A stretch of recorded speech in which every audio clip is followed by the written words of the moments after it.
Hi friends, today I'm just going to talk to you about the type of patients I saw on on my shift today.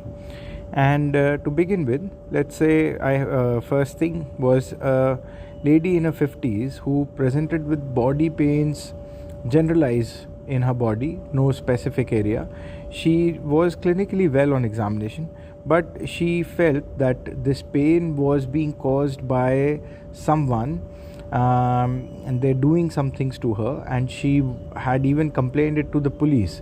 Now, because the history was not matching up and her behavior was very odd, we felt that she should be reviewed by our psychiatrist team, who then admitted her with a provisional diagnosis of an acute psychosis and paranoid delusions.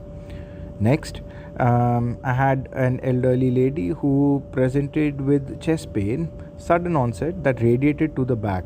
Now, when something of this sort happens, you first think if the patient is hypertensive, and this sort of pain can be because of aortic dissection. So we did a CT aortogram for her, apart from doing the usual bits like this ECGs and the blood test, which was negative, thankfully. So we let her go back home.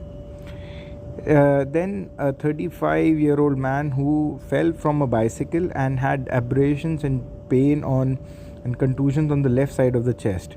We did an X-ray. We found that there were multiple broken ribs, and he had an hemopneumothorax.